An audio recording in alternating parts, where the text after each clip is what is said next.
Okay. And so if during the talk, that people feel the need to go to the toilet, a bit hot here, you can always sort of go out and come back in again if you wish. It's very hard to offend a monk. I know that sometimes if people don't like the talk, they can walk out, but it's one of the reasons, if you ever notice, why we don't allow shoes inside a Buddhist temple. So you can't throw them at me if I tell them. That's what they did to George W. Bush. But anyway, there's always a reason for these things, explanations. But just for this evening's talk, that, as some of you know, that about 3 weeks ago, 4 weeks ago, I resigned as a spiritual director of the Buddhist Society of Western Australia.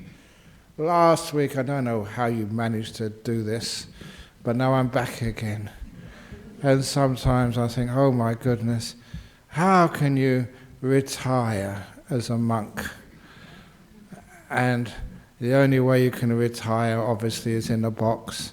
I tried my hardest to think outside the box, but there's no way. So it reminded me that it's part of being a monk or a nun in this type of profession, that the older you get, the more venerable you get. I often said that the holy life, to become a holy man or a holy woman, you have to be at least 60 or 70. The holy life begins at 65. And I say that because I am now 66. But actually, I had an important birthday just about a couple of weeks ago, on April the 7th. It was my 800th birthday. Work it out. 800 months. Yeah. Anyway, it's nice to actually to work it in months. It makes it sound much more venerable to say 800. But anyhow, because that as a monk or a nun in this sort of profession, why not? Because a lot of times people, they start to become understanding about life and about the world. And why should all that wisdom and all that kindness, all that experience, just be shoved aside, to get things which maybe not as powerful.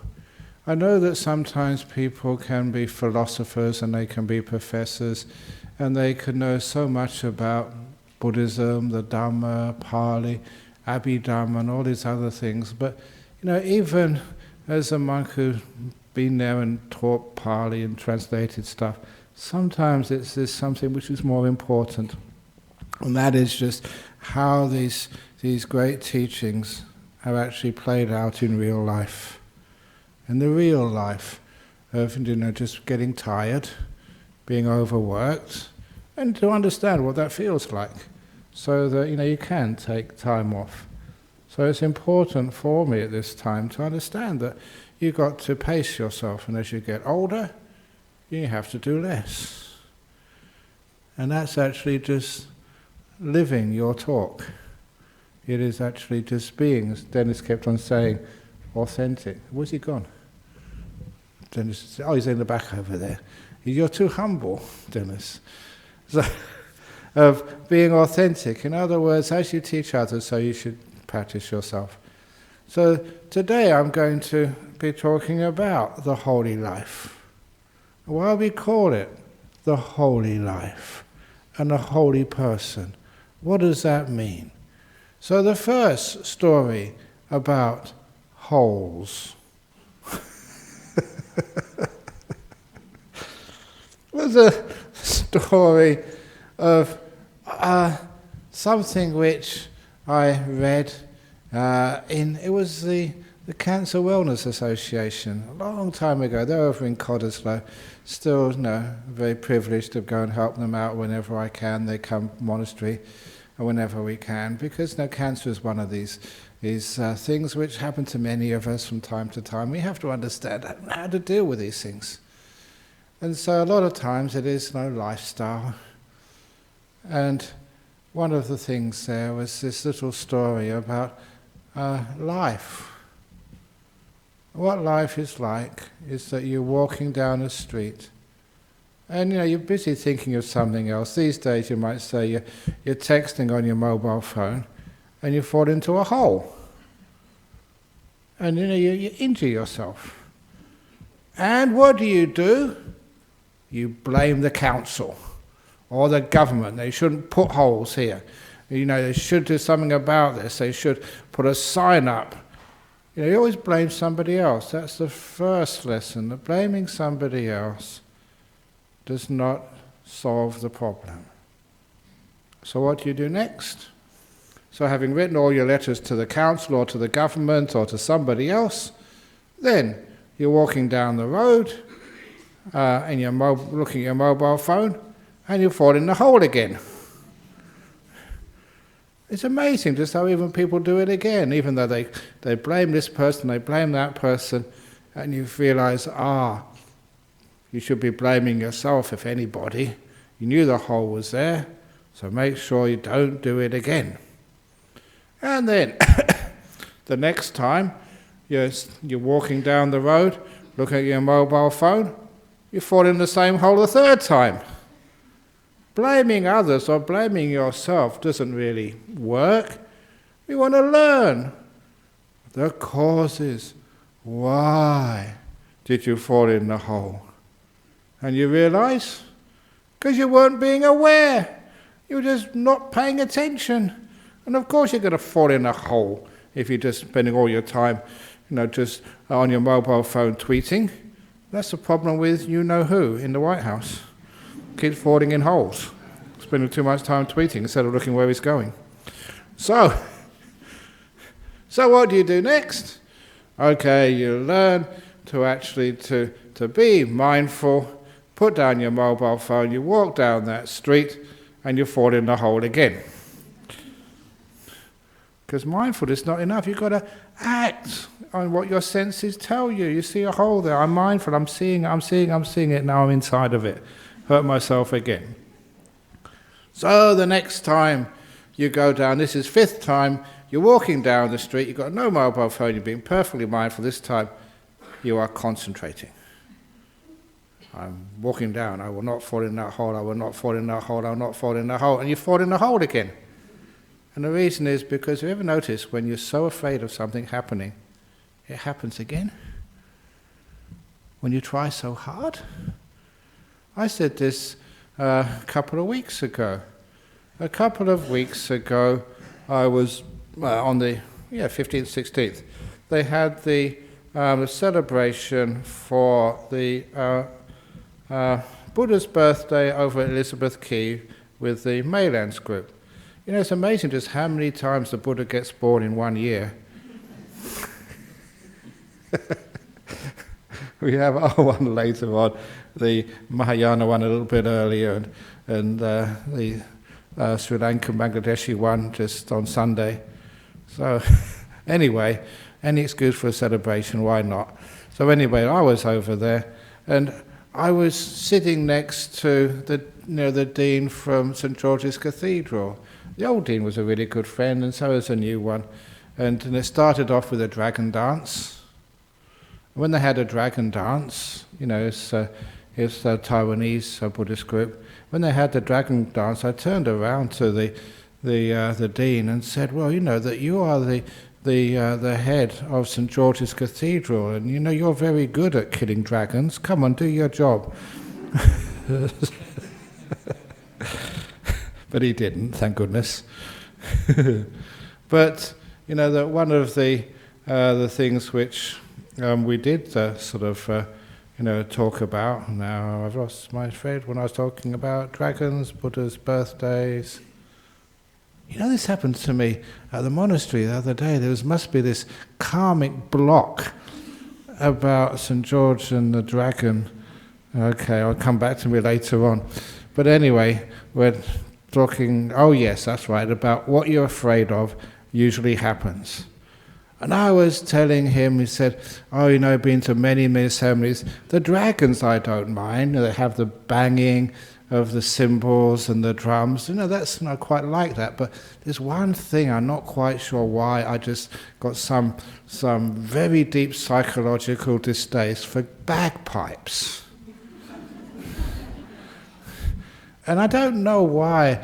Now, I remember just going once, there was some event over in the Burswood ballroom, and where I was sitting, that they had this bagpipe band, and they were marching band, and they would march right towards you, and it was so loud. And then they would turn around, relief at last, and then they would come back again. And maybe because of that, I'm not sure why, but there's something about bagpipes which, you know, sometimes rankles. You know, we've all got, I don't know why we have these distastes, but I was telling the dean, I said, oh, you know, I hope there's not bagpipes. You know what there was? Bagpipes. The WA police bagpipe band. So I made sure I wasn't going to complain. Otherwise I'd get arrested. But anyway, just that's, you know, just life. Whatever, have you ever noticed that? Whatever you're really afraid of, you make happen. It's weird, but that's why I meant that when you're walking down the street, you're really afraid of falling into that hole. You're mindful, you're concentrated, you fall in again. That's not the way.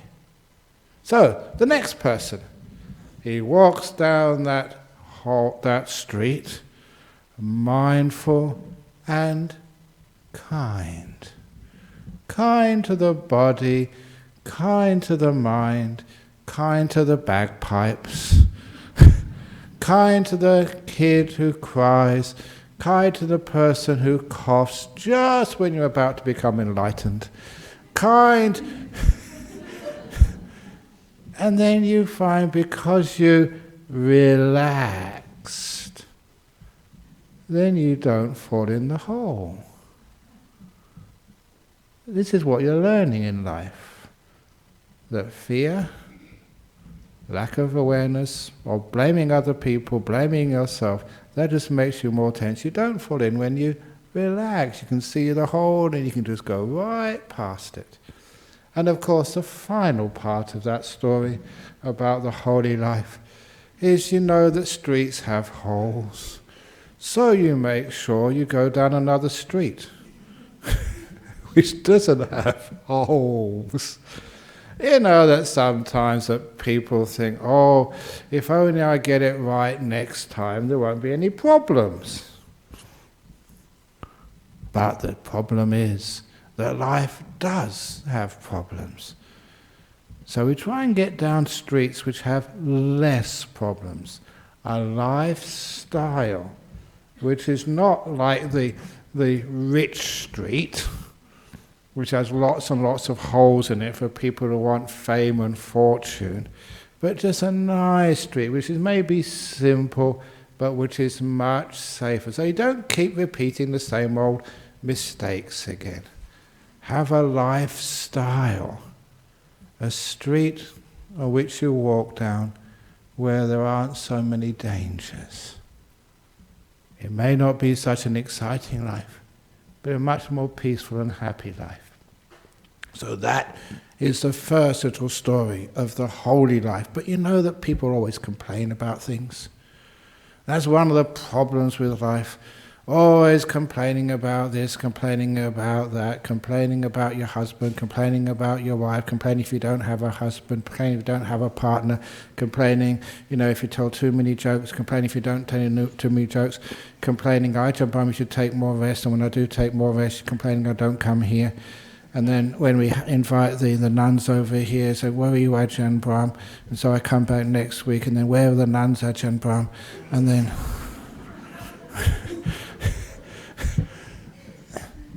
So, instead of complaints, this was one of Ajahn Chah's wonderful little stories about holes. He said there was a man who was walking through the forest. And as he was walking through the forest, he saw a hole. And he just peered into the hole, and the bottom of that hole was a very, very valuable treasure. And if he could get that treasure, he would be able to relax, wouldn't have to work for the rest of his life. So he leant in to the hole and he stretched his arm, but the treasure was too deep. He stretched and stretched and stretched, but the hole was too deep. So he gave up. He gave up and walked away, disappointed, and he met another lady coming the opposite direction, and he told her, he said, "Oh, there's a big treasure down there, but the hole's too deep." And the woman thought for a moment, it's not that the hole is too deep. It is that guy's arm is too short. So she picked up a stick and extended her arm so she could hook out the treasure. So sometimes in life, it's not that your hand is too short, or not the hole is too deep, sorry. It is your hand is too short. In other words, instead of complaining, actually try a different way of dealing with the problem. And sometimes that is one of the solutions of life, whatever it is. Are you earning enough money?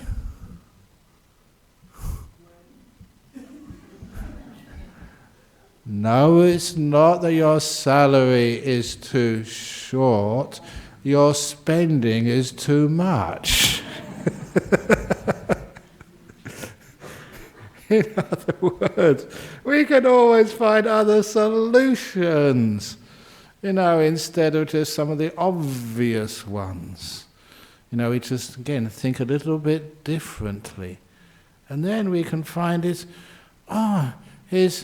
it too hard to find a partner in life? You find a nice partner in life? Instead of wondering why can't I find a nice partner in life, it's just, why can't they find me? In other words, just go and do something about it. Instead of just waiting there. But anyway, just with the holy life, it's just learning, that simile of Ajahn Chah, a very simple one, is no hole is too deep to find a treasure. It's just sometimes our arms, our imagination, our wisdom, our understanding, it does not get long enough to be able to see what can be done. And you can apply that to so many things, in your life. But one of the greatest of the holy life stories, this was one of the reasons why I mention this, because somebody came to a monastery and they were reminding me that this was one of the stories which really helped them in their life, because it's very true to life, and I haven't mentioned it for such a long time. And that was the story of this man who was being chased by a tiger in the jungle. And many people can relate to this. They were being chased by a tiger in the jungle. And there's two things which a person should always remember if you're being chased by a tiger, if you're mindful enough to remember this. Number one, that tigers run much faster than you. And number two, they eat you. So in other words, if you're being chased by a tiger in the jungle, it's very, very dangerous. So this gentleman was being chased by a tiger in the jungle, was running as fast as he possibly could, and the tiger was catching up on him, and he saw there was another hole. He didn't worry whether it was too deep or too short, he just jumped into it to save his life. And as soon as he committed to jumping into that hole, he realized he was in big trouble. Because at the bottom of that hole, there was no water, it was a dry well, but there was a big black snake curled up in the bottom of the well. So he wondered if he made the right choice, but he'd already committed. He was in that well, and instinctively he grabbed onto anything to stop his fall. He managed to grab onto a little root which was protruding through the side wall of the well, and that managed to stop his fall. So there he was, holding on to this root halfway down the well. And of course, with the commotion and a bit of dirt and stones which had fallen to the bottom of the well, that woke up and disturbed the snake. And the snake saw this guy just hanging precariously, holding on to this root. And the snake raised its head, opened its hood, and on the man's feet. But doesn't matter how much that snake stretched, he couldn't quite reach the guy's feet. He was safe for now. But if he fell a little bit, the snake would get him for sure. So he looked up, and the tiger hadn't given up yet either. The tiger was leaning over the well, trying to paw him, to get the top hand, which was the highest part of him, holding onto the root, to try and claw it with the tiger's claws. But the tiger couldn't stretch far enough. It was just slightly too far down that the tiger couldn't reach him either. So there he was, between a venomous big black snake and a hungry tiger, holding on to the root. And then, if you think things can't get worse, he saw two mice come out from a hole in the well and start chewing at his root, making it thinner and thinner and thinner. But then something quite remarkable happened, which was totally unexpected. It was that the tiger, leaning over, trying to paw the guy to get him for lunch, his backside of the tiger was rubbing against the tree, making the tree sway back and forth. And on a branch directly overlooking the well from that tree, there was a beehive. Not the bees were too afraid of the tiger to swarm, but the honey started to drip out from the hive, right in the center of the well. And the man put his tongue out. Oh, that was such delicious honey. And that is the end of the story.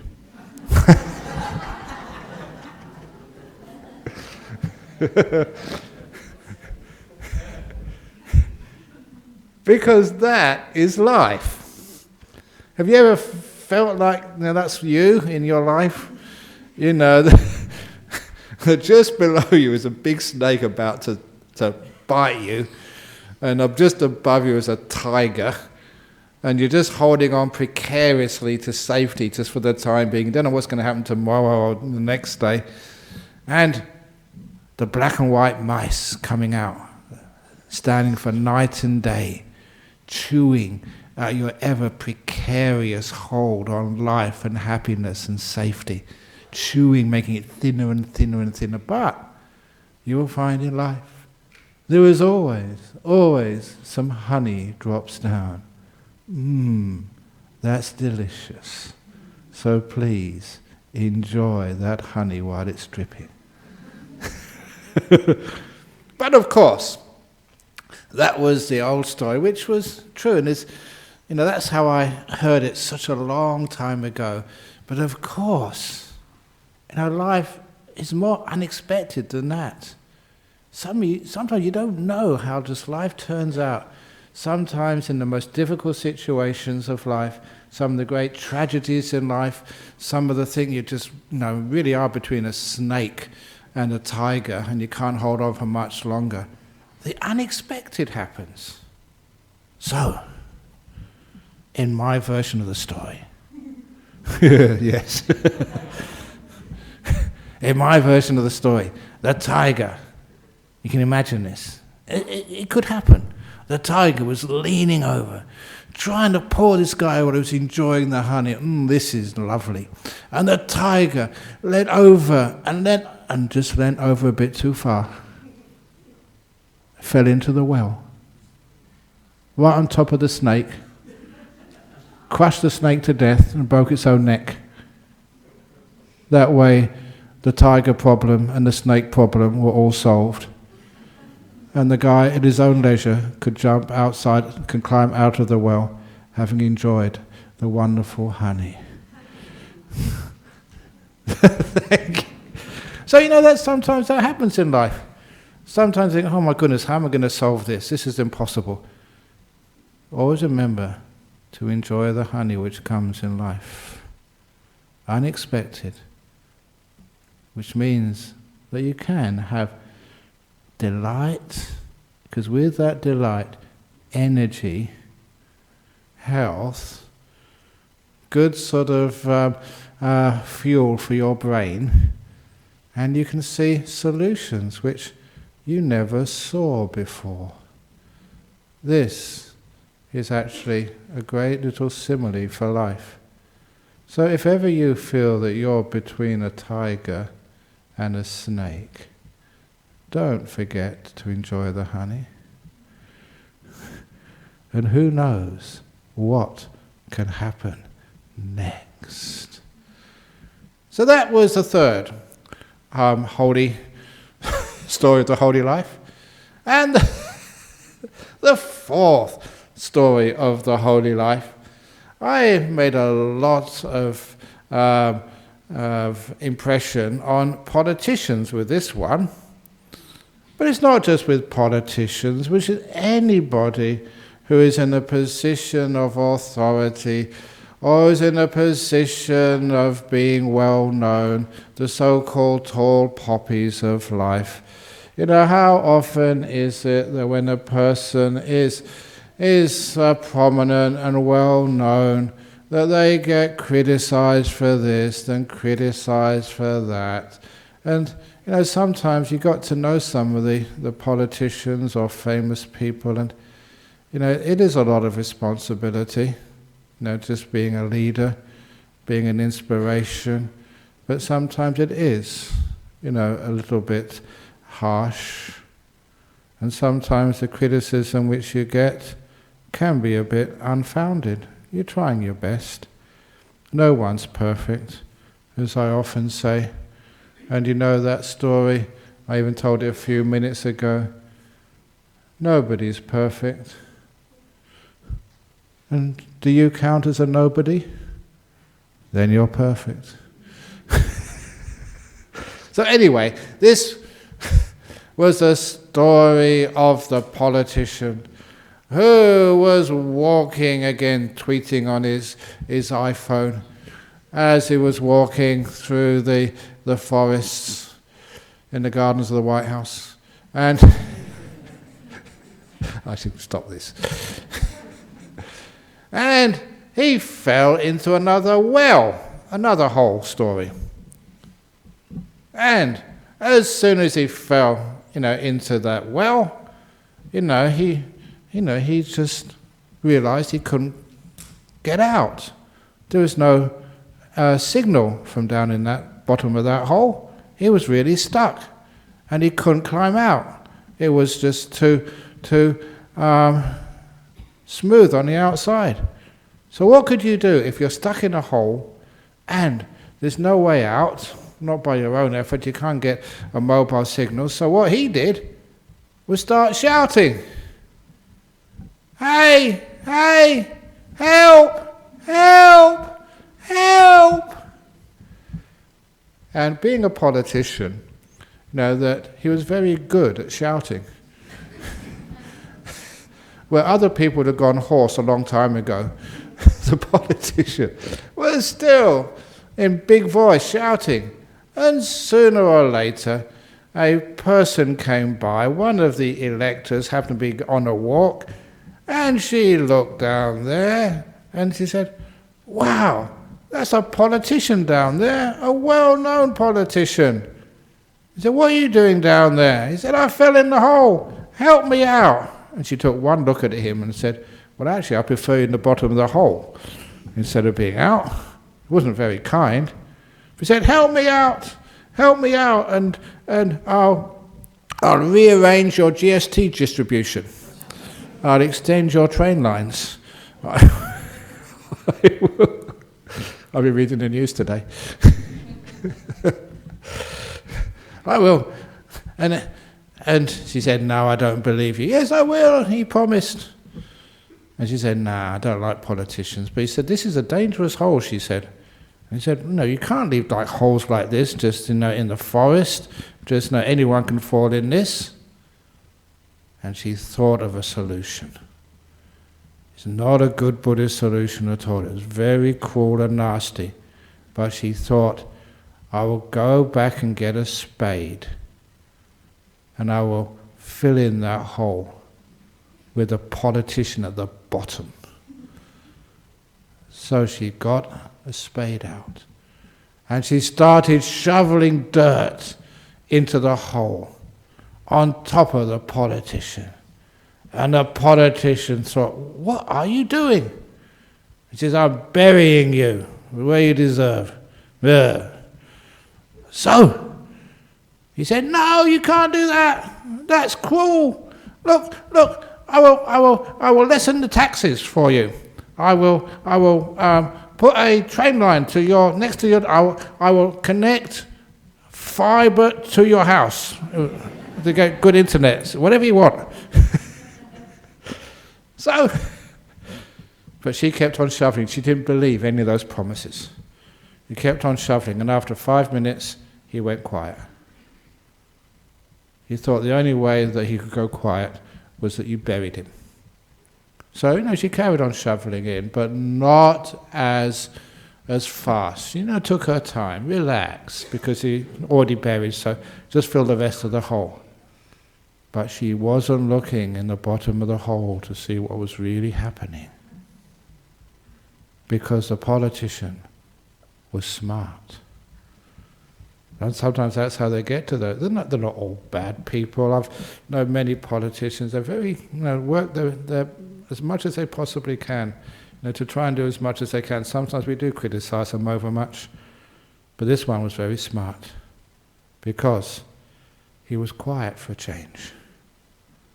And every shovelful of dirt, you know what he did? Shrugged it off,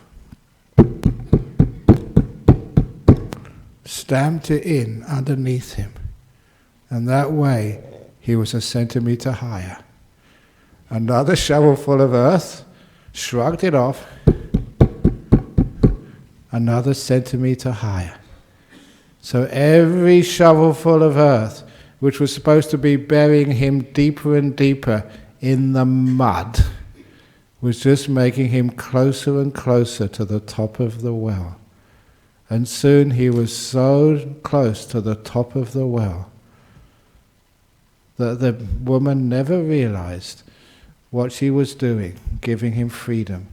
And he jumped up and he kicked her on the backside and just escaped away.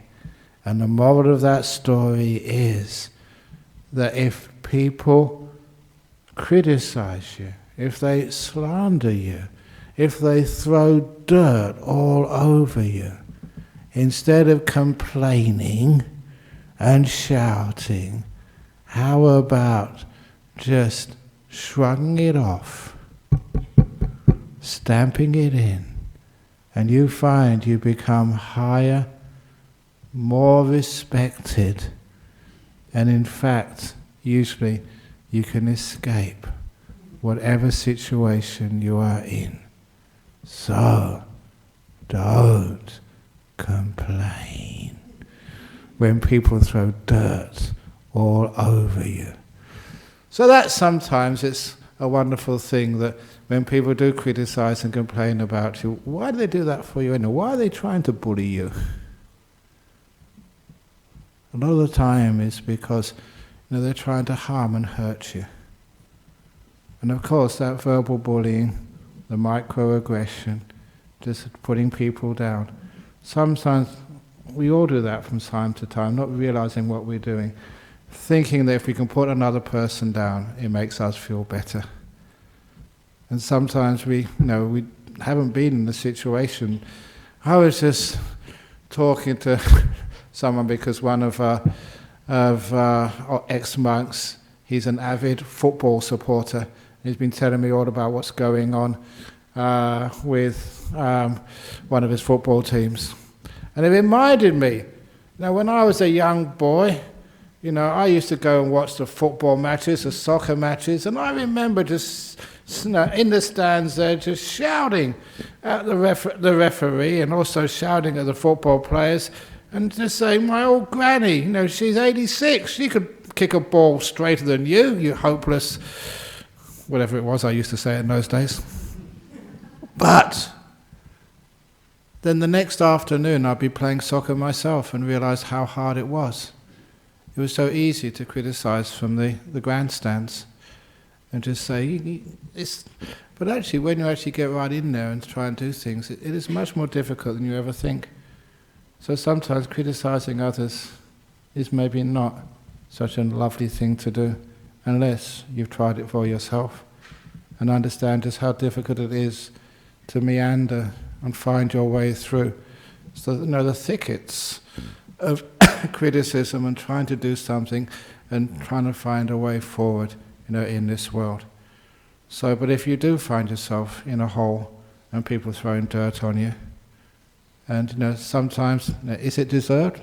At least have a look first of all, see if you can do better to listen to other people. But sometimes there is criticism always of you, and sometimes it's best thing to do is just to shrug it off, stamp it in, and then you become sort of actually more respected.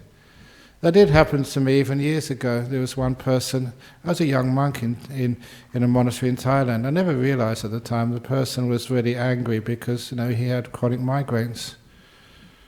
And once he just got very angry at me, in public, and criticizing me for doing something which, what's the point? We've been doing the same thing for weeks. Nothing wrong with this. It's not against the rules. But instead of standing up for myself, which is what I wanted to do, instead what I did was just looked at him and did what he asked me, which is not what he expected. And I did that. It was actually, I was wiping my bowl, my alms bowl, with a rag instead of another cloth. Simple thing like that. And he said, "That's a filthy habit. Why are you doing that for?" And instead of justifying myself, I decided to try another path. It was like he was throwing dirt on me, but I was shrugging it off. And so I just went over to the pile where the other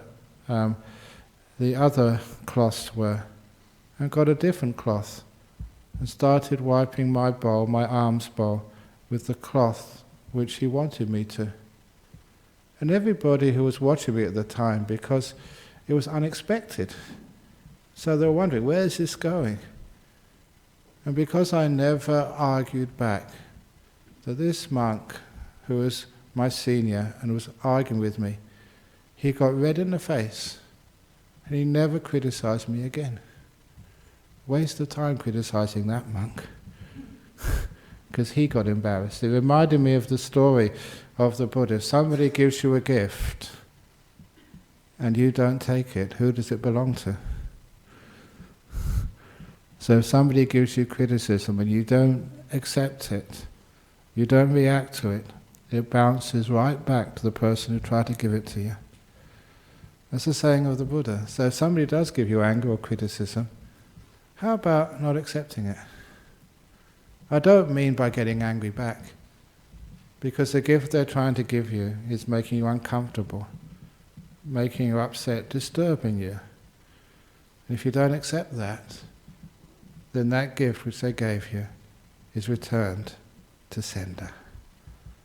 So, these are just little ways, but the nicest part of the holy life, because it's all about wholes today. And of course, you cannot forget one of the most famous wholes of all, which from one of the people I must have met when I was at university, who passed away very recently, was Stephen Hawkins, the person who found out the black holes and the Big Bang. You understand, wherever there's a hole, there's always a Big Bang somewhere near it, just going backwards in the other direction. So the holy life, things disappearing, getting sucked into a place where you can never come out. Is that the case? Sometimes life feels that way, that you're sucked into a situation which is black, inescapable, right into the center of things, crushed by unfortunate karma or whatever it is, or just bad luck. You've fallen into one of the black holes of life. But from the black hole, we have what Mr. Hawkins used to call Hawking radiation. It's not black, it's white. It leaks. So even from the inescapable situation of the end of the universe for you, it doesn't end. It leaks. And from a black hole, you get a Big Bang. It's wonderful that, because I've seen that sometimes some of the most desperate situations of life, the most difficult ones, the things where you find there's no way out, sometimes there is a way out. There is solutions. Explode into new life. For ordinary ways of understanding this, if you're not a theoretical physicist, is to understand that sometimes life is like I used to see as a young man in the northern hemisphere, of especially in the northern parts of the northern hemisphere, in winter time in Europe or in England. You'd go out and there was no green leaves anywhere. There was no flowers, no grass. Everything was dead. There was no life. It was a winter time. The deciduous trees had dropped their leaves. The animals were hibernating. That's what I was doing the last week or two, hibernating. I like the idea of hibernating, especially in caves. I do have a cave, and I try and keep it locked, but unfortunately people are not afraid of me. Maybe I used to have a bat in there, but now I've got a panda in there. It's only a small panda. I think I need a bear. Not a teddy bear, but a big grizzly bear in there to keep people away. And so I can hibernate in my cave and get a rest. But hibernation is really good. So why is it that bears hibernate and human beings don't? We used to have things called vacations, but vacations are just so stressful these days. So why not go to hibernating instead? And people actually do that, you know. They come on these retreats, and you know, sometimes you don't see them. Where are they? And so they're doing the morning chanting in their own rooms. That's what they call morning chanting. They're hibernating. Okay, fair enough. But sorry. Anyway, in those winter times, in the places like England or France and Germany, you find this, everything looks dead on the outside. It's like the black hole of life. It's like things have gone inside and they're just waiting, like a black hole waiting to explode into another universe. Just like the winter time, things just waiting for the sun to come up, for the warmth to start germinating those sleeping leaves, those sleeping flowers, for just the cycles which those little animals hiding in the tunnels, in the holes in the wood, just waiting to come out. And then life just blooms again. I remember that because there was these photographs of Japan in the cherry blossom time. It's an amazing time of the year. Things are alive again. When we thought everything was dead. Reincarnation. Part of the holy life. You go into the hole. The darkness. The black hole. At the end of your life. You're just hibernating. That's all. Just waiting for the time that you can come back again. Do all people have to reincarnate? All people, even John Howard? He's not such a bad guy. But yes, all coming back again, hopefully wiser and kinder next time. Part of the holy life. A whole is not the end. The whole comes back to life again. So anyway, I'm making this up as I go along, as many of you know. And I think I've pushed my luck too far already. So I think that's enough for this evening. Sadhu, sadhu, sadhu.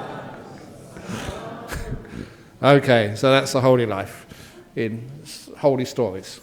Okay, any questions about what I've been saying today? Yeah, go on. Hi.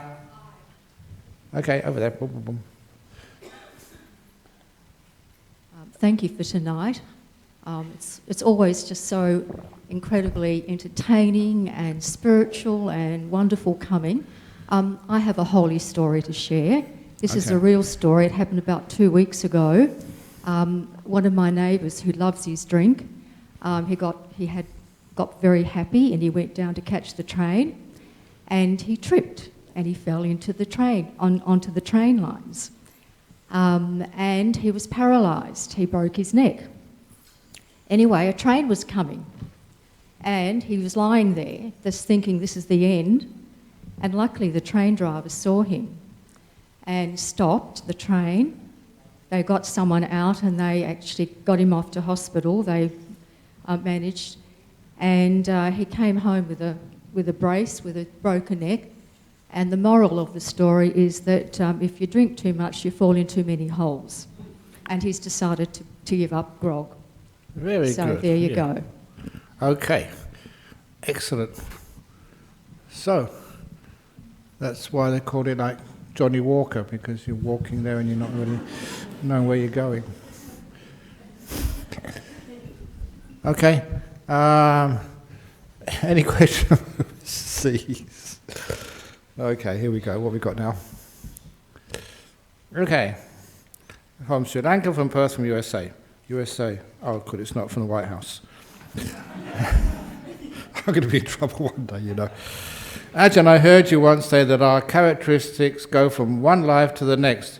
If you are not a monastic, will the next life be a lay life also? It's not the form, of your life. It's just, the kindness or the negativity.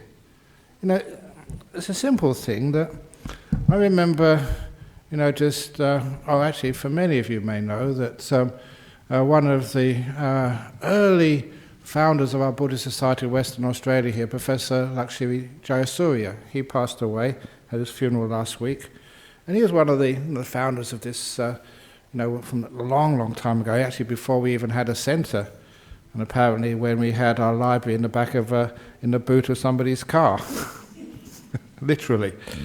But anyway, that, as he was passing away, losing control of, the brain and other things, you could still see that he was a very sort of happy, positive person. At least that's when I went to visit him anyway.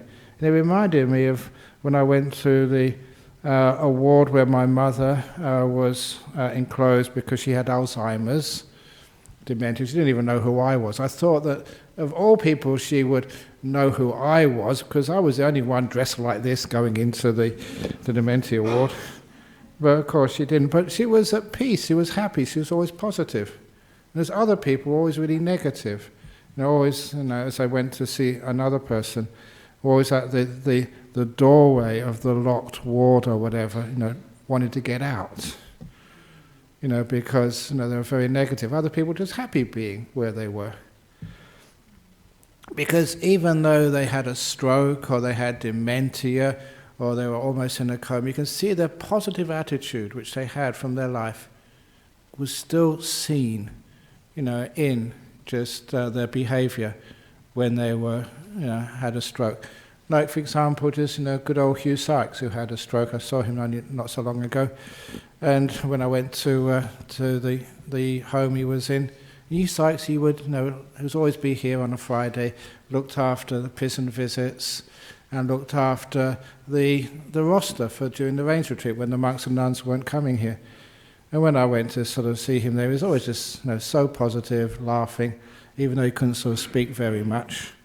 And you could see that his character, which he developed in his life, was still there, even though he couldn't express it in words.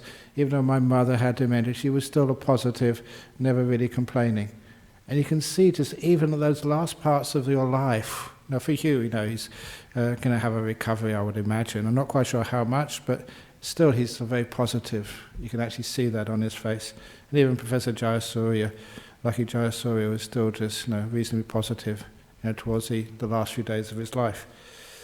That characteristics you can actually see in a person, just even at the end of their life when they can't really control themselves very much, through the willpower. And that will be the same thing which will carry on into your next life. Those sorts of things, the way that one looks at life, the characteristics, positive attitude, the kindness, when the other parts of you which can fake it, the controlling parts of your brain, start to fade away. You can actually see what a person's character truly is. No fear, no anger, because they've been cultivating that throughout their life. The willingness just to let things go with the flow.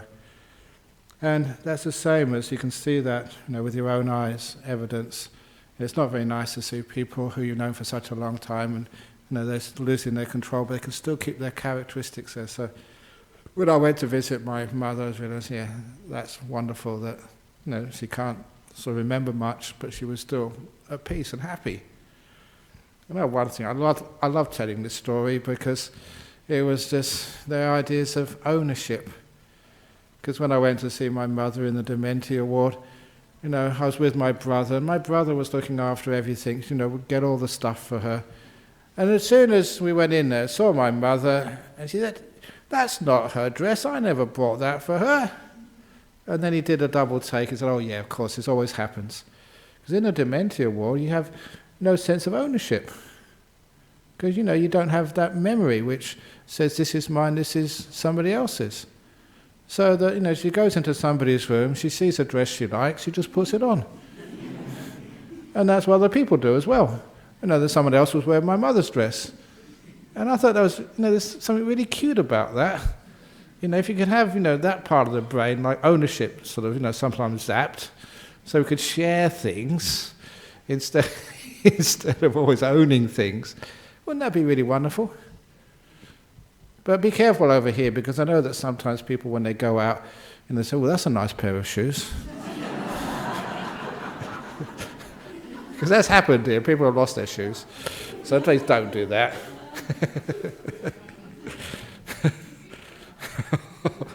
Or I think Madeline remembers this story that we had this really weird thing that one shoe would be missing every week. And we thought, well, I can understand a person stealing 2 shoes, but only 1 shoe? So for a while we were looking for a one-legged thief. And then we found the culprit eventually. You know what the culprit was? It was one of the neighbours. They were tidying up their dog kennel, and the dog kennel was full of shoes. From this little dog would come in here when everyone was meditating, have a sniff around, and the one which smelt the best would take and keep in the kennel. It's a true story. But anyway. Okay, so that's how the characteristics go into your next life. Where did I come with the kennel stories from anyway? From Perth, is there an age limit to go forth? Yeah, sometimes you have to be old enough, so you can't take kids, obviously. I know that people want actually the lower age limit. There is a tradition, in some parts of the world to do a temporary ordination, just for 1 or 2, 3 weeks. That happens in Thailand and Malaysia, they do that. I don't know if they don't do that in Sri Lanka. They do it in some of the Sri Lankan temples overseas, do temporary ordinations. And people say, when Ajahn Brahm, can you do the temporary ordination? My kid? Because, I need to go on holiday overseas. And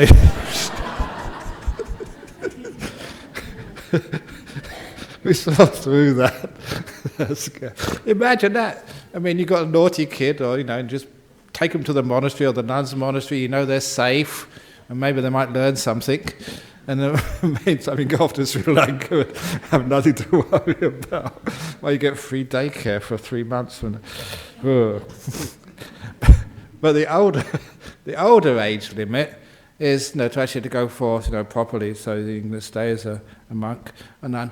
It's technically, according to the rules, is no. Because there's this story, it's in the books there, about a person who became a monk when they were 120 years of age. 120. Not months, like I said, 800 months. This is 120 years. And, it was basically the record. And fortunately, they became enlightened, a couple of months later, and then they died. And just really was leaving it to the last moment.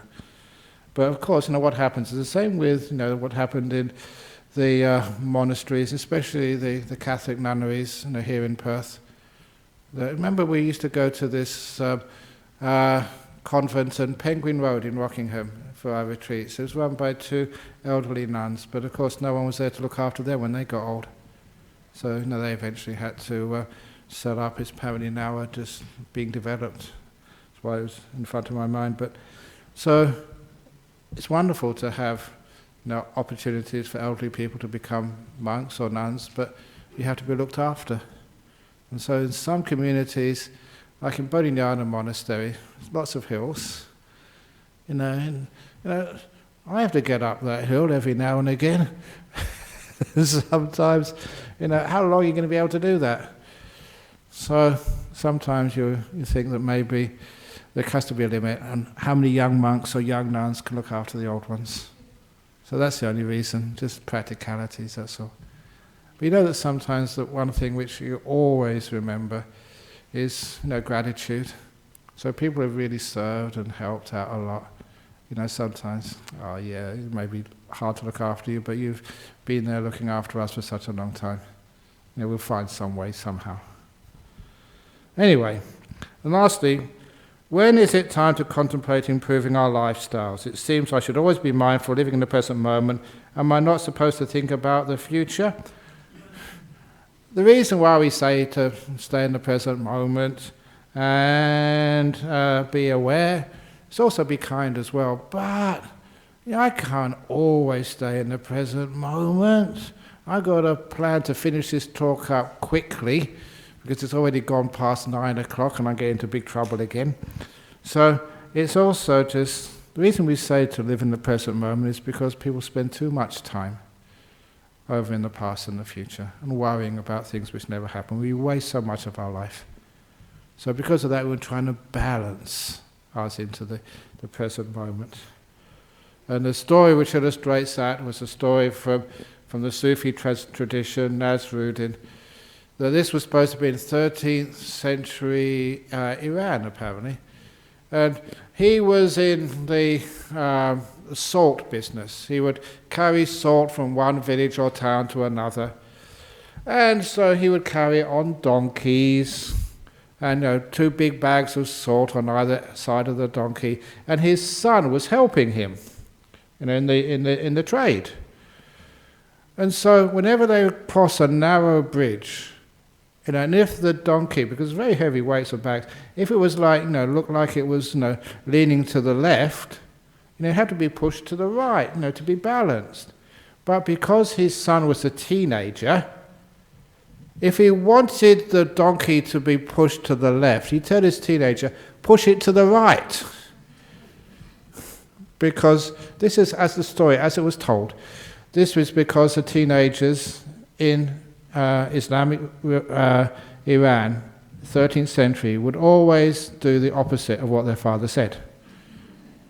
So this was before there was psychology. They understood negative psychology, reverse psychology. So if he wanted to keep the donkey balanced on the narrow bridge, and it was leaning to the left, he would tell his son, push it to the left. And of course you push it to the right, that way it would be balanced. And then one day he was crossing the bridge, the donkey was leaning to the right, and so he told the son, push it to the right, expecting the son to push it to the left. But this time the son actually did what his father told. He pushed it to the right and the donkey fell in. And lost all the salt. And the donkey too. What did you do that for? Father, don't you remember? It's my birthday today. I'm no longer a teenager. I'm 20. and that's the story in the Sufi code. Things don't change. It's not teenagers today are different. They've always been like that. So anyway, reason to say in the present moment, because we spend too much time in the past or the future. So push you more to the present moment. And then you find you live a balanced life. Okay, there we go.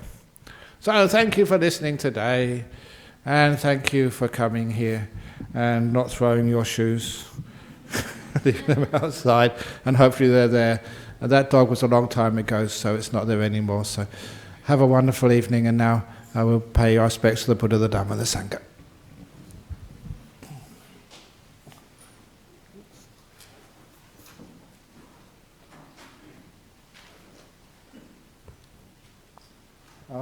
Arahant Samma Sambuddho Bhagava Buddhang Bhagavantang Abhivademi Suakato Bhagavata Dhammo Dhammang Namasami Supatipano Bhagavato Sāvaka Sangho Sanghang Namami.